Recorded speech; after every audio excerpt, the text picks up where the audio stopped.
Movie का start एक memory से होता है जिसमें एडिसन नामी बॉय अपनी मॉम के साथ बीच पर खेल रहा होता है। उनकी लाइफ बहुत अच्छी चल रही थी, सब परफेक्ट था। फिर एक दिन एडिसन की मॉम एक बीमारी की वजह से मर जाती हैं। अपनी मॉम की डेथ के बाद एडिसन ने खुद को बहुत मुश्किल से संभाला। वो हमेशा अपनी मॉम को मिस करता रहता है। प्रेजेंट में एडिसन अब एक टीनेज लड़का है जो अपनी गर्लफ्रेंड फीबी के साथ यूनिवर्सिटी ऑफ शिकागो में एडमिशन के लिए अपनी एप्लीकेशन एक पोस्ट बॉक्स में डिलीवर करने के लिए जाता है। इसके बाद वो दोनों एक लोकल कैफे में कॉफी के लिए जाते हैं, जहां उनका एक म्यूचुअल फ्रेंड केविन जो उस कैफे में पार्ट टाइम जॉब करता है उन्हें वहां मिल जाता है। एडिसन और फीबी कॉफी लेकर वापस कार में आकर बैठते हैं तो फीबी एडिसन से कहती है कि वो दोनों अभी तक वर्जिन है और अब उन्हें कॉलेज स्टार्ट होने से पहले इंटीमेट होके अपने रिलेशन को नेक्स्ट लेवल पे ले जाना चाहिए। एडिसन मान जाता है और वो दोनों साथ में फीबी के घर चले जाते हैं। जैसे ही वो दोनों वहाँ से जाते हैं तो एक आदमी मोटरसाइकिल पर अपनी गन के साथ आता है और उस कैफे में जाकर शूट करने लगता है। एडिसन और फीबी साथ में बहुत अच्छा टाइम स्पेंड करते हैं और इसी सब में वो दोनों इंटीमेट भी होते हैं। फिर फीबी को उसकी मॉम की कॉल आती है जो उन्हें बताती है कि कॉफी शॉप में किसी ने शूटिंग की है जिसकी वजह से उसका फ्रेंड केविन मारा गया है। वो दोनों ये न्यूज सुनकर शॉक्ड हो जाते हैं। एडिसन अपने घर के लिए निकल जाता है और रास्ते में वो उसी कैफे पे रुकता है जहाँ केविन का मर्डर हुआ था। वो कैफे अब एक एक्टिव क्राइम सीन बन चुका था।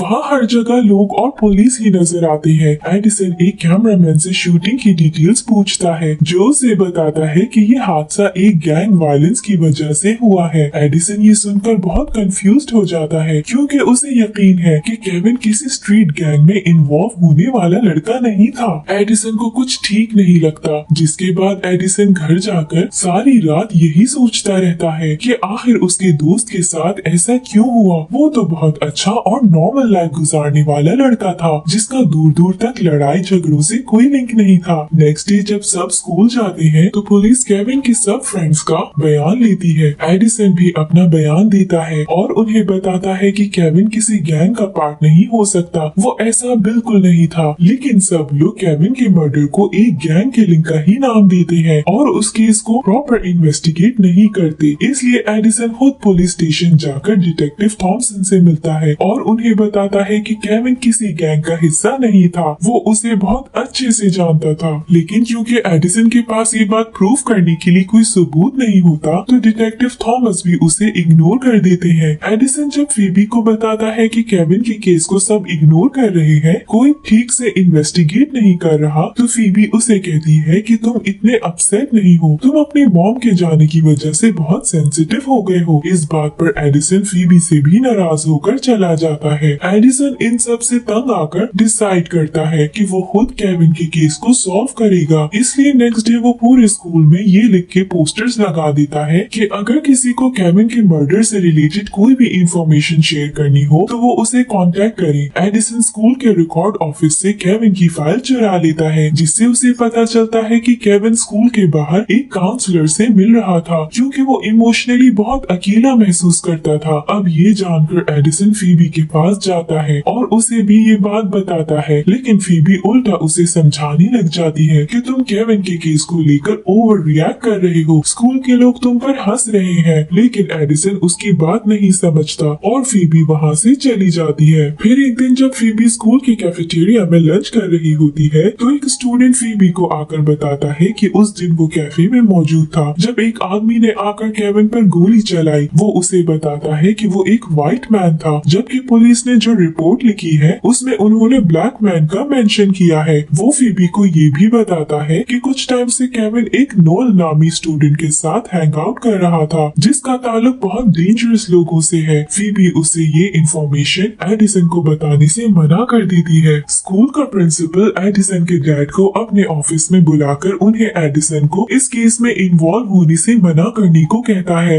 एडिसन के डैड उससे बात करके समझाने की कोशिश करते हैं, जिस पर एडिसन नेक्स्ट डे स्कूल जाकर फीबी से पैचअप करता है। वो दोनों फिर से एक दूसरे के बहुत करीब आ जाते हैं। नेक्स्ट डे प्रिंसिपल को एडमिनिस्ट्रेशन ऑफिस से पता चलता है कि एडिसन ने केविन की फाइल चोरी की है, इसलिए वो एडिसन को 1 वीक के लिए सस्पेंड कर देते हैं। अब एडिसन ये फैसला करता है कि वो केविन के मर्डरर को को ढूंढ कर रहेगा। उसे अब किसी का डर नहीं है, वो तो बस अपने दोस्त को इंसाफ दिलाना चाहता है, जिसके लिए वो किसी भी हद तक जाने को तैयार था। फीबी की मॉम बहुत स्ट्रिक्ट वुमेन होती है। वो फीबी को एडिसन से दूर रहने को कहती है, लेकिन फीबी एडिसन से बहुत प्यार करती है, इसलिए वो उनकी बात नहीं सुनती। फीबी एडिसन को उस इंफॉर्मेशन के बारे में बता देती है जो स्कूल में एक स्टूडेंट ने उसे बताई थी। एडिसन ये सुनकर फीबी के साथ नोएल से मिलने चला जाता है। रास्ते में वो अपने वीडियो कैमरा में सब रिकॉर्ड करता है। नोएल एक बहुत अजीब सी जगह पर रहता है जहाँ लोग नशा करते हैं और कोई अच्छी लाइफ नहीं गुजार रहे होते। वहाँ जाकर वो लोग एक डी कैश नामी लड़की से नोएल के बारे में पूछते हैं। वो उन्हें नोएल के पास ले जाता है। नोएल नशे की हालत में होता है, लेकिन वो एडिसन को देख के पहचान लेता है। एडिसन उससे केविन के मर्डर से रिलेटेड इंफॉर्मेशन के बारे में पूछता है, जिस पर वो उसे कहता है कि अभी उन्हें इस बारे में कुछ नहीं पता। जैसे ही कुछ पता चलेगा वो एडिसन से कांटेक्ट करेंगे। नेक्स्ट डे केविन के डैड एडिसन से कांटेक्ट करते हैं। वो उसे अपने घर इनवाइट करते हैं ताकि वो जान सके कि आखिर उसे ऐसा क्यों लगता है कि पुलिस केविन के केस को लेकर सही से इन्वेस्टिगेशन नहीं कर रही है। एडिसन केविन के घर जाकर उसके पेरेंट्स से मिलता है। केविन के फादर बहुत गुस्से में होते हैं। वो एडिसन को केविन के रूम में ले जाकर बताते हैं कि पिछले 1 साल से केविन बहुत इंट्रोवर्ट सा हो गया था।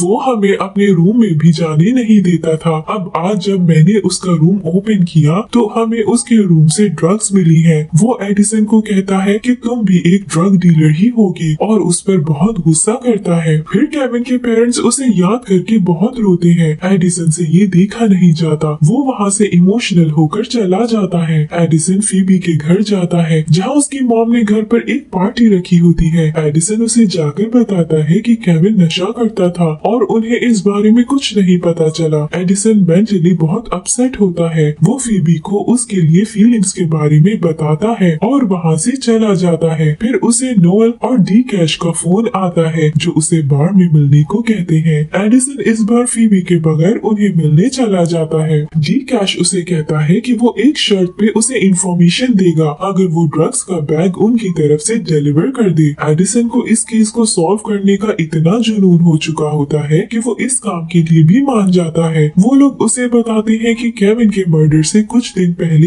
एक नाइट क्लब में केविन ने एक बहुत पावरफुल ड्रग डीलर की इंसल्ट की थी, लेकिन वो एडिसन को उसका नाम नहीं बताते। डी कैश उसे कहता है कि जब वो ड्रग्स को डिलीवर कर देगा उसी वक्त वो उसे उस आदमी का नाम बता देंगे। अब एडिसन ड्रग्स का बैग लेकर उसे डिलीवर करने के लिए निकलता है। वो बहुत डरा होता है क्योंकि उसने आज से पहले ऐसा कोई काम नहीं किया था। जब एडिसन डी कैश के बताए हुए एड्रेस पे पहुंचता है तो उसे पता चलता है कि वो ड्रग्स फीबी की फ्रेंड एलेक्स के लिए भेजी गई है। एलेक्स भी उसे देखकर परेशान हो जाती है और उसे अपना मुंह बंद रखने को कहती है। एडिसन ड्रग्स का बैग एलेक्स को देते ही डी कैश को फोन करके उस आदमी का नाम पूछता है जिसने केविन को मारा था। वो उसे माइक नाम बताता है। एडिसन ये जानकर फीबी को कॉल करके माइक के बारे में बताता है। फीबी उसे समझाती है कि वो पुलिस को कॉल करके सब बता दे ताकि वो खुद ही इस सिचुएशन को हैंडल करे, लेकिन एडिसन फीबी की बात नहीं मानता और माइक के घर पहुंच जाता है। एडिसन अपना वीडियो कैमरा कार के ऊपर सेट कर देता है ताकि वो उसके जरिए सब रिकॉर्ड कर ले। जब माइक डोर ओपन करता है तो एडिसन उससे केविन के बारे में सवाल करता है, जिस पर वो एडिसन को वहाँ से जाने को कहता है और कहता है कि वो इस बारे में कुछ नहीं जानता। माइक एडिसन से पूछता है कि उसे उसके बारे में किसने बताया है। एडिसन उसे डी कैश के बारे में बताता है। उसी दौरान माइक की नजर उस कैमरा की रेड लाइट पे पड़ती है। ये देख वो डर के एडिसन पे गन पॉइंट कर देता है। एडिसन को वहाँ पर रेड मोटरसाइकिल नजर आती है जिस पर शूटर सवार था जब केविन का मर्डर हुआ। माइक एडिसन को बताता है कि डी कैश ने तुम्हें पागल बनाया है। असल में उस रात क्लब में केविन ने डी कैश की ही इंसल्ट की थी जिस पर उसे बहुत गुस्सा आया था। उसी ने केविन से बदला लेने के लिए उसे मार डाला। माइक के ये बताते ही वहाँ पुलिस आ जाती है क्योंकि फीबी ने उन्हें कॉल करके सब बता दिया था। माइक पुलिस को देखकर एडिसन पर गोली चला देता है जिससे एडिसन के शोल्डर पर गोली लग जाती है और वो खुद वहाँ से भाग जाता है। पुलिस एडिसन को हॉस्पिटल ले जाती है। जब एडिसन को होश आता है तो वो फीबी से मिलकर उसे थैंक्स बोलता है। फीबी उसे बताती है कि पुलिस ने डी कैश, नोएल और माइक को अरेस्ट कर लिया है और ये बात केविन के पेरेंट्स को भी पता चल चुकी है कि उनके बेटे का मर्डरर कौन है। एडिसन केविन को इंसाफ दिलाकर बहुत पीसफुल होता है। फिर कुछ दिन बाद एडिसन और फीबी केविन की फ्यूनरल अटेंड करते हैं। एडिसन की एप्लीकेशन यूनिवर्सिटी ऑफ शिकागो में एक्सेप्ट हो जाती है, जबकि फीबी को न्यू हेवन की यूनिवर्सिटी येल में एडमिशन मिल जाता है। केविन का फ्यूनरल अटेंड करने के बाद वो दोनों एक दूसरे से दूर हो जाने के डर से बहुत सैड होते हैं। फीबी उसे बाय बोलकर एक लेटर देती है जिसमें शिकागो से न्यू हेवन की ट्रेन टाइमिंग्स का स्केड्यूल होता है, जिसे देखकर एडिसन बहुत खुश होता है। एडिसन अपने घर वापस जाता है जहां वो अपने डैड के साथ बैठकर अपनी मॉम की ओल्ड वीडियोस देखते हैं। यही मूवी का एंड भी हो जाता है।